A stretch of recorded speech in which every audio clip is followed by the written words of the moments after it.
बिस्मिल्लाहिर्रहमानिर्रहीम, अस्सलाम वालेकुम। आप देख रहे हैं सुमेरा खान ऑफिशियल। मैं हूं सुमेरा खान। आज मैंने वीडियो किसी और इशू पर करनी थी क्योंकि 23 मार्च है। बहुत सी अहम ऐसी डेवलपमेंट्स जमा हो चुकी थी कि जो हमने डिफेंस के हवाले से करनी थी, मगर आज के दिन में सबसे बड़ा जो वाक़या हुआ वो आपको बताते चलते हैं। गो के ये वाक़या 1 मार्च का है, मगर हम इसी इंतज़ार में थे कि इसकी कोई ऑफिशियल कन्फर्मेशन आ जाए ताकि कोई न्यूज़ बाउंस ना हो।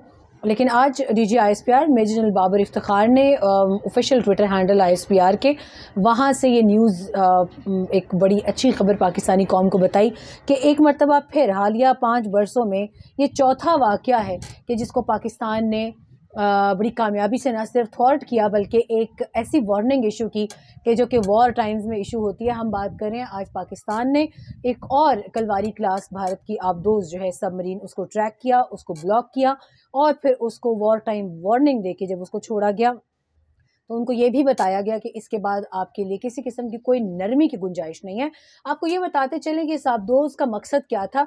ये पाकिस्तान के कॉन्टिनेंटल शेल्फ के अलावा एक्सक्लूसिव जो पाकिस्तान के इकनॉमिक जोन्स हैं उस हवाले से फिर पाकिस्तानी बहरिया की सी स्पार्क जो एक एक्सरसाइज, बहरी एक्सरसाइज जारी है, जिसमें कुछ दिन पहले नेवल चीफ भी गए थे। परसों की बात है, नेवल चीफ ने जाकर जायज़ा भी लिया और इस मश्क के हवाले से मालूमात थी कि पाकिस्तान के ख़िलाफ़ हिंदुस्तानी जो मैरीटाइम यूनिट है वो कोई ऐसी कारकर्दगी दिखा सकता है, कोई ऐसा कारनामा दिखा सकता है जिसमें उसको हमेशा की तरह मुँह की खाना पड़ेगी। इस मरतबा हुआ वही है। चौथी मरतबा इनकी सबमरीन, उसके मज़मूम मकासद, उसके अज़ाइम वो दुनिया पर वाज़े हुए। ये सबमरीन भी पाकिस्तानी पानियों में दाखिल होने की कोशिश कर रही थी और इसको पाकिस्तान के टेरिटोरियल वाटर से वापस भेजा गया वार्निंग देकर, और अगर ये वापस जाने में कुछ सेकंड्स की भी ताख़ीर करती तो इस सबमरीन को तबाह करने के इम्कानात रोशन मौजूद थे। पाकिस्तान नेवी की जानिब से ऐसा बताया गया है कि उनको ये वाज़े वाशगाफ अल्फाज में बता दिया गया है, बावर करा दिया गया है कि क्योंकि हम ज़माने अमन के तमाम तर प्रोटोकॉल्स को बाय द बुक हैंडल कर रहे हैं, मगर इसके बाद अगर आप लोगों ने कोई ऐसी हरकत की तो न सिर्फ आपको आपकी सबमरीन से हाथ धोना पड़ेंगे। कलवारी क्लास यकीनन एक बेहतरीन आबदोज है।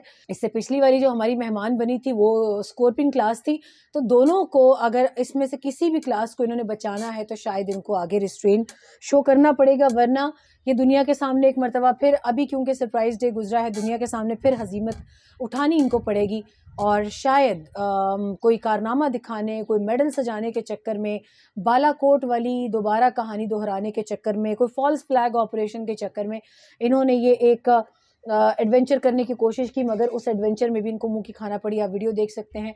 अब ये भी नहीं कह सकते कि ये वीडियो जाली है, ये नकली है, ये real time credible information sharing के तहत आप देख रहे हैं।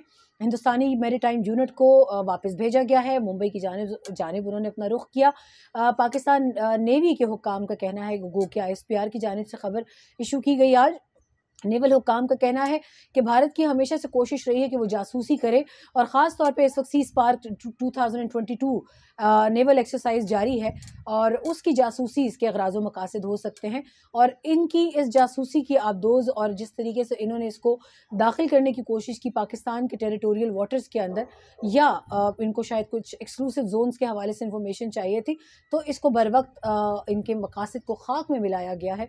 और सबसे बड़ा तोहफ़ा इस मरतबा ये लेके जा रहे हैं कि जिस तरह स्कॉर्पियन क्लास के ऊपर पाकिस्तान ने उसको इंटरसेप्ट करके और कुछ देर में उसके तमाम तर जितने भी उस आबदोज़ के जो उसकी तमाम तर तकनीकी खूबियाँ, खामियाँ, क्योंकि हमेशा ये होता है जब भी आप किसी दुश्मन के इलाके में जाएंगे अपना कोई भी मिलिट्री हार्डवेयर लेके, तो उसकी स्कैनिंग सबसे पहला फरीज़ा होता है किसी भी होस्ट कंट्री का या किसी भी उस मुल्क का जिसके टेरिटोरियल पानियों में आप जा रहे हैं, जिसकी हदूद में आप जा रहे हैं, तो इसका भी स्कैन किया गया। स्कॉर्पियन क्लास जो कि पिछली मरतबा आई थी उसकी तरह अभी गो के हमेशा की तरह भारत फिर ये कहेगा कि नहीं इसमें कोई सच्चाई नहीं है, मगर ये वीडियो आप देख सकते हैं।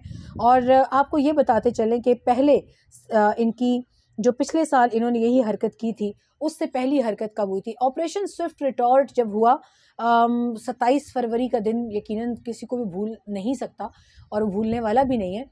तो इससे पहले 3 और 4 मार्च के दरमियानी शब को इन्होंने यही हरकत की थी। इनकी आबदोज़ को ट्रैक किया, ब्लॉक किया, वार्निंग दी गई, ये चले गए और इनके पैगामात से वाज़े होता है, जो इनके पैगामात, जो कन्वर्सेशन इनकी पाकिस्तान नेवी के साथ इस वक्त ऑन रिकॉर्ड है, उसके मुताबिक न सिर्फ इनकी जानिब से माजरत की गई बल्कि चले गए।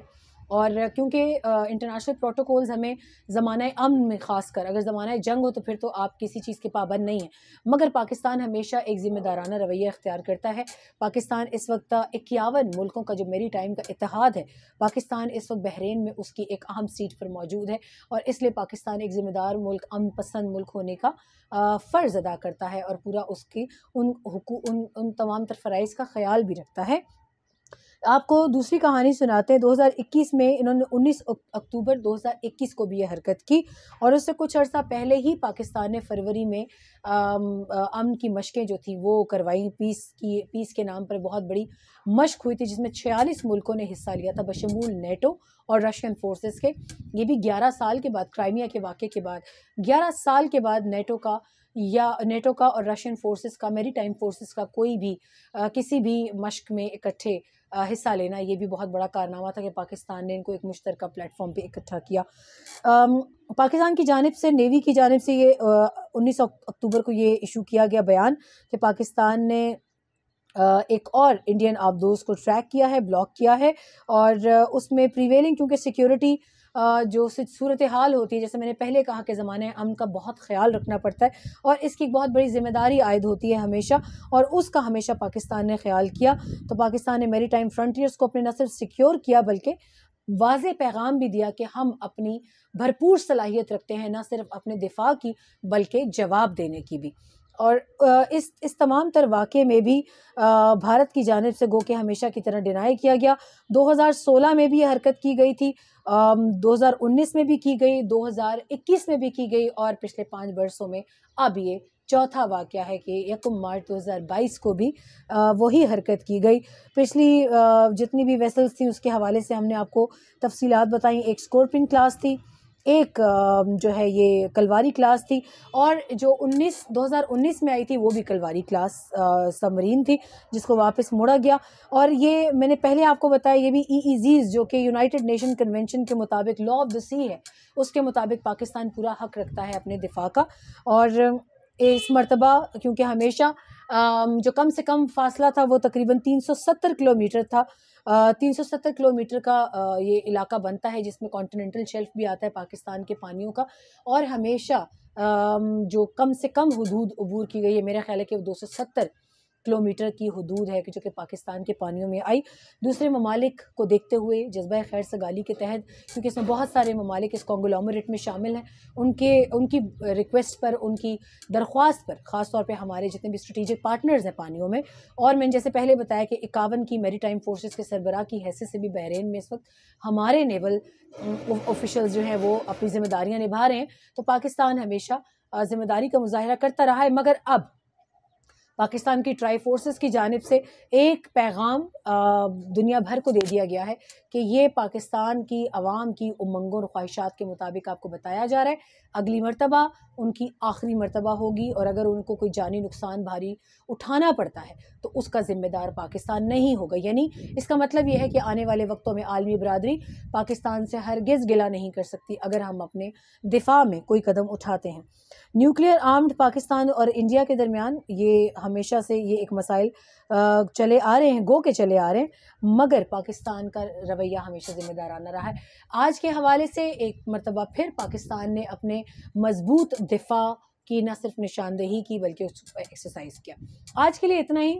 हाजिर होंगे आपके सामने दोबारा इंशाअल्लाह ताला किसी बड़ी खबर के साथ, बल्कि जल्दी हाजिर होंगे क्योंकि मार्च शुरू हो चुका है और आप दिल थाम के रखिए, अगले 24 घंटों में आपको घन गरज सुनाई देगी J10C की। जैसे मैंने पिछले व्लॉग में कहा था, मार्च का पहला हफ्ता J10C जहाज़ आपकी फ़िज़ाओं में होंगे।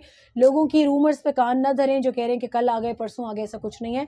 इसी हफ्ते में J10C जो है वो पाकिस्तान की फ़िज़ाओं में अपने पर फैलाएगा, आप उसके घन गरज सुन सकते हैं। तब तक के लिए इजाज़त दीजिए, मज़ीद बड़ी अच्छी खबरों के साथ दिफा के शोबे से हाजिर होंगे। लाइक शेयर सब्सक्राइब कीजिएगा। अपनी अमान में अल्लाह आपको रखे और हमें दुआ में याद रखिएगा।